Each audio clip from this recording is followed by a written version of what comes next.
వచ్చిందా madam? ఏదట phone వచ్చింది sir. My hubby అని ఉండేది చూడండి మేడం. మై హబ్బీ అని కూడా ఉంది. మేడం ఇప్పుడు చెప్పండి మేడం. చెప్పమ్మా. కిరణ్ చెప్పాలి. అమ్మో ఏం ఎగబడ్డావయ్యా? వీళ్ళు ఎవరో నాకు తెలీదు. అబ్బా ఎంత డేంజర్గా ఉన్నాడు పిల్లాడు. చెప్పు. అంటే ఎవిడెన్స్లు దొరకకపోతే ఇక నువ్వేం చెప్తే అదే రాజ్యమా? గట్టిగా గొంతులేపి మాట్లాడేస్తా అయిపోద్దా? నీళ్ళు నవ్వులుతున్నావు ఏంది? ఏం చేసినా తిన కోసం చేసిన సార్. అయ్యో, ఏదో ఆ అమ్మాయిని ప్రెగ్నెంట్ చేయటం. ఎవరయ్యా నువ్వు? ఏం మాడుతున్నావు? అంటే తిని బాగుండగానే ఏం చేసిన వాళ్ళు ఏమైనా కట్నం ఇచ్చారా నీకు? బాగుందని చేసుకున్నావు చెప్పు.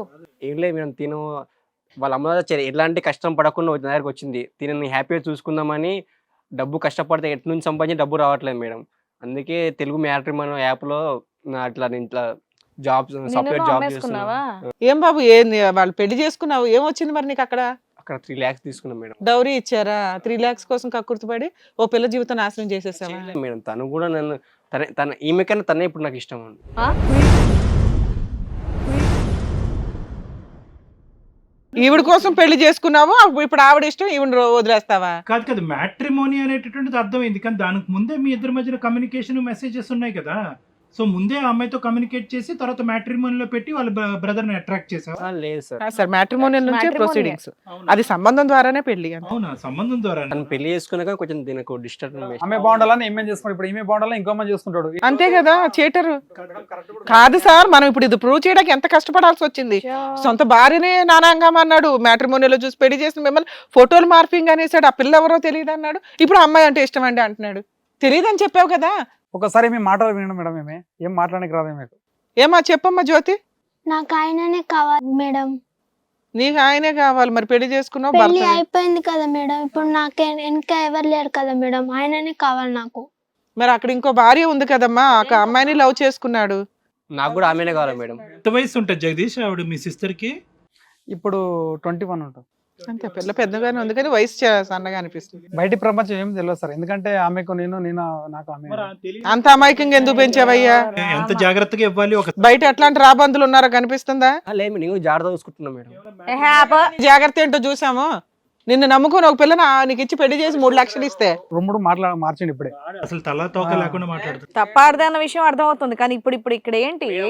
యాక్చువల్ గా వాడు మొత్తానికి ఆస్తి కోసం ఏ బాబు ఆపయ్యా, నువ్వు గొంతు లేపి అరిచి మాట్లాడితే నీకన్నా గట్టిగా అరుస్తాను ఇక్కడ నోర్మై. ఏంటి ఆస్తి గురించి? పెళ్ళైన తర్వాత మ్యాట్రిమోనీలో ఫోటో పెట్టడం ఏందయ్యా? మొహం పగలు కొట్టేటోళ్ళు లేక మళ్ళీ వాదిస్తున్నావు. ఇప్పుడు దొరికిపోయాడు. మామూలుగా కాదు, వీళ్ళు ఎవరో తెలియదు అసలు. ఎవరు వీళ్ళు? ఎవట్రా నువ్వు అని లేచావు నువ్వు ఇంకా పైకి అక్కడికి? కొట్టడానికి వెళ్ళావుగా. అబ్బో, ఏం చేసిన తిన కోసం చేసిన. నా కోసం నేను చేయమని అడిగానా? నువ్వు బాగుండాలని చేశా. ఏం చేసావు నా కోసం? ఇలా వేరే దాన్ని తీసుకొచ్చి ఒప్పుకునిద్దా? ఏ ఆడదాన్ని ఒప్పుకునిద్దా?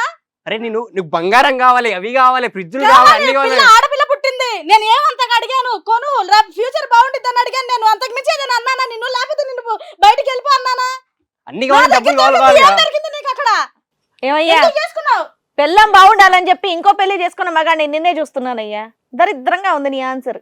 మేము ఇద్దరిని బాగా చూసుకుంటాం మేడం.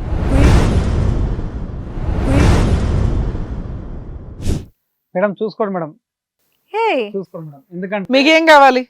మేడం ఇప్పుడు ఆమె బాగుండాలని ఈమె చేసుకున్నాడు, ఈమె కాక మళ్ళీ ఇంకొక చేసుకుంటాడు. అయితే కానీ ఇప్పుడు అడ్వకేట్ ఉన్నారు కదా మేడం. ఇప్పుడు ఒక నోటరీ మీద లేకపోతే ఒక స్టాంప్ పేపర్ మీద ఆయన సైన్ తీసుకొని మంచి చూసుకుంటాడా లేదా? ఏ ఆల్రెడీ అక్కడ పెళ్ళం ఉంది. ఏదో చెప్పనివ్వండి. వాళ్ళని ఇప్పుడు ఆమె చేసుకున్నారు. ఇప్పుడు మా చెల్లెలు మాత్రం ఇప్పుడు ఏం చేయలేము మేడం. ఇప్పుడు అట్లా మోసం చేసిండని ఇప్పుడు ఏం చేస్తాం మేడం? ఇప్పుడు మా తెచ్చుకొని ఓకే, మీరు అడ్జస్ట్ చేసి ఆయనతో కలిసి ఉంచండి అని అంటున్నారు మీ వర్షం. ఏమ్మా నీకు కూడా భర్తే కావాలా? అవును మేడం. కిరణ్ నువ్వేమంటావు? నాకు ఇద్దరు కావాలి. ఇద్దరు కావాలి. ఇప్పుడు ఈ పంచాయతీ అంతా తేల్చాల్సింది మీ ఆవిడ. అమ్మ సల్మా, వాళ్ళు ఆల్రెడీ వెనకాల ఎవరో బ్యాక్గ్రౌండ్ లేని వ్యక్తులు ఓ 3 లక్షలు ఇచ్చి మీ ఆయనకి ఇచ్చి పెళ్లి చేశారు. మీ ఆయన అడ్డంగా వాళ్ళని మోసం చేశాడు ఒక రకంగా. అక్కడ ప్రెగ్నెన్సీ ఓ చిన్న పిల్ల, అక్కడ ఒక రకంగా చూస్తే అమ్మాయి అమాయకురాలే, ప్రెగ్నెన్సీ ఉన్న పిల్ల. మీరేమంటారు చెప్పండి? ఇట్లాంటి వ్యక్తితో ఉంటారా వద్దా, లేకపోతే అమ్మాయిని కూడా తెచ్చుకుంటారా? ఇద్దరు ఉంటారా? ఏదో వాళ్ళ ముగ్గురు విన్నారు కదా, మీరేమనుకుంటున్నారు? మేడం నేను ఒక నిమిషం ఆయనతో మాట్లాడతాను. చూడండి అన్నయ్య, మీరు ఇప్పుడు పంచాయతీ తీసుకొచ్చి ఇప్పుడు మీరు సైన్లు చేపించి ఇలా చేపిస్తే వాడు చూసుకుంటాడని గ్యారంటీ ఏంటి? నేను ఉంటాను. నాకు చెల్లికే తగాదాలు రావచ్చు. అదెలా ఎలా కుదురుద్ది? అమ్మాయికి ఏం తెలీదు. ఆ అమ్మాయి నుంచి వీడి నుంచి విముక్తి చేయండి. నేను వీడిని ఊరికే వదలను. వీడిని ఏం చేయాలో నేను అదే చేస్తాను. ఏయ్, నాకు నువ్వు చిన్న ఎక్కువ పాప మాట్లాడకు. ఉంది. నువ్వు ఆపు.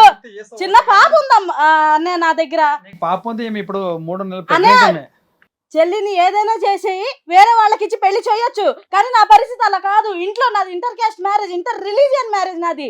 నేను అమ్మని నొప్పించుకున్నా, ఇటు వీళ్ళని నొప్పించుకున్నాను. నేను ఇప్పుడు సమాజంలో ఇప్పుడే నేను బయటకు వస్తున్నాను. నన్ను వచ్చి మళ్ళీ మూసేస్తే పెళ్ళి 3 సంవత్సరాలకి ఇంకో దాన్ని తీసుకొచ్చాడంటారు. వీడిని నమ్మి మీ చెల్లిని ఎలా ఇస్తావు?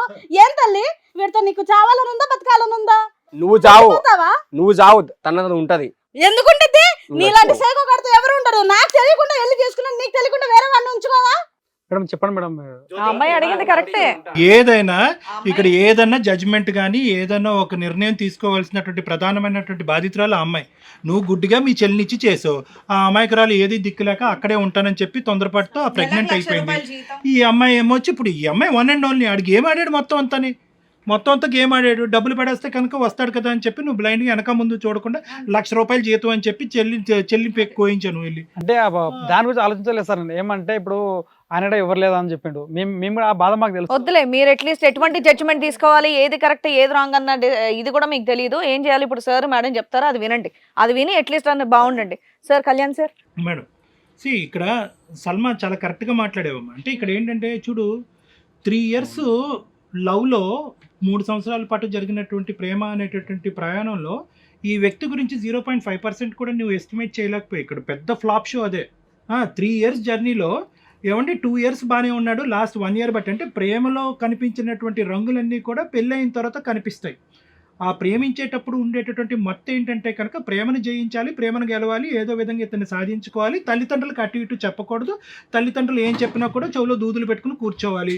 పెళ్లి చేసుకున్న తర్వాత చావో రేవో తల్లిదండ్రులు మాత్రం ఏం చేస్తారు, చచ్చినట్టు ఒప్పుకుంటారు. నీ కర్మకి ఇప్పుడు వాడిని నువ్వు భరించాలి. ఇప్పుడు ఏమో వచ్చి నువ్వు పెళ్లి చేసుకున్న వాడి వల్ల ఇంకో అమ్మాయి బాధితురాలు అయింది. ప్లస్ వాడు పెట్టేటటువంటి సెంటిమెంట్ చూడు ఇక్కడ ఎలా ఉందో. నా ఆవిడ గురించి చేసుకున్నట్టే అంత అసహ్యంగా ఉంది ఆ స్టేట్మెంట్. మీ ఆవిడ గురించి నువ్వెందుకు చేసుకున్నారో అంటే కనుక మా ఆవిడని సుఖపెట్టడం గురించి, డబ్బులు వచ్చేటటువంటి ఈజీ మార్గం, అట్నుంచి వచ్చేటటువంటి కట్నం కాబట్టి ఆ పెళ్లి చేసుకున్న వచ్చినటువంటి 3 లక్షలతో నిన్ను పోషిస్తాడంట. ఇప్పుడు మీ ఇద్దరు అవుతారు ఇప్పుడు. సో ఇంకో పెళ్లి చేసుకుని అక్కడ 5 లక్షలు ఇస్తే కనుక మీ ఇద్దరిని పోషిస్తాడు. తర్వాత ఇంకో పెళ్లి చేసుకుని ఇంకో 4గురిని తెచ్చుకుంటాడు. ఈ శారా మామూలే. ఎక్కడ కూడా అతని మొహంలో పశ్చాత్తాపం కనిపించట్లేదు. వాస్తవానికి ఏంటంటే ఇక్కడ నువ్వు ఫైట్ చేస్తున్నావు సల్మా. అంటే నేనే నీకెందుకు చెప్తున్నాను అంటే కనుక you are the primary person who has to fight this battle. అంటే నువ్వు ఒక్కదానివి ఇక్కడ పోరాడగలిగేటటువంటి పటిమ ఉన్నది, న్యాయం అనేటటువంటి పూర్తిగా నీ వైపు ఉన్నది కాబట్టి నీకు చెప్తున్నా. ఇతనికి అంటున్నావు, నువ్వు ఎవరు వాళ్ళ బ్రదర్ని అంటున్నావు. వాళ్ళ బ్రదర్ని ఏమంటున్నావు, ఏమంటే మీరు తీసుకొచ్చి పెడతారంట కదా, అదేం సుఖపడుతుంది, నేనేం సుఖపడతాను, ఇద్దరు తల నెత్తి కొట్టుకుని చచ్చిపోతామని చెప్పి. ఇక్కడ అలా కాదు. ఇక్కడ నీ పక్కన ఉన్నటువంటి కిరణ్ యొక్క సైకాలజీ ఏంటి, ఈ మొత్తం ఇంతవరకు ఈ అరగంట 35 నిమిషాలు గంట పాటు జరిగినటువంటి డిస్కషన్లో ఒక 45 minutes to 1 hour డిస్కషన్లో దగ్గర 10-15 అబద్ధాలు ఆడాడు కిరణ్. అంత లూజ్గా ఏమీ లేనట్టుగా ఇక్కడ కూర్చున్నటువంటి వాళ్ళందరినీ నమ్మించేటటువంటి విధంగా చాలా చక్కగా అబద్ధాలు ఆడాడు. ఇతను ఏదో చెప్తుంటే వీళ్ళెవరో నాకు తెలియదు సార్, ఆ అమ్మాయి ఎవరో తెలియదు. హిట్ టీవీ యాప్, ఇందులో short news, live news, entertainment shows, movies, digital magazines తో పాటు మీ జిల్లా వార్తలను కూడా ఫ్రీగా చూడొచ్చు. ఇంకెందుకు ఆలస్యం, వెంటనే హిట్ టీవీ యాప్ ని డౌన్లోడ్ చేసుకుని ఫ్రీగా ఎంటర్టైన్మెంట్ పొందండి. Hit TV app. Hit TV app. Please download hit TV app. Hit TV app ని ఫ్రీగా డౌన్లోడ్ చేసుకుని ఎంజాయ్ చేయండి. మీకు నచ్చిన ఎంటర్టైన్మెంట్ కోసం హిట్ టీవీ యాప్ ని ఫ్రీగా డౌన్లోడ్ చేసుకుని ఎంజాయ్ చేయండి. హిట్ టీవీ యాప్ ని డౌన్లోడ్ చేసుకుని ఆస్వాదించండి, ఆశీర్వదించండి. ఇంతమంది సెలబ్రిటీలు హిట్ టీవీ యాప్ ని డౌన్లోడ్ చేసుకోండి అని చెప్తున్నారంటే ఎంత మంచి యాప్ ఆలోచించండి. అమెరికా అమెరికా అమెరికా అమెరికాలో చదవాలనుకునే వాళ్ళకి విశ్వసనీయమైన పేరు మన శౌర్య కన్సల్టెన్సీ. UK లో 1 year masters, UK లో 1 year masters, 2 years work permit up to 5 years visa. Contact Shaurya Consultancy. Contact 89851 89851.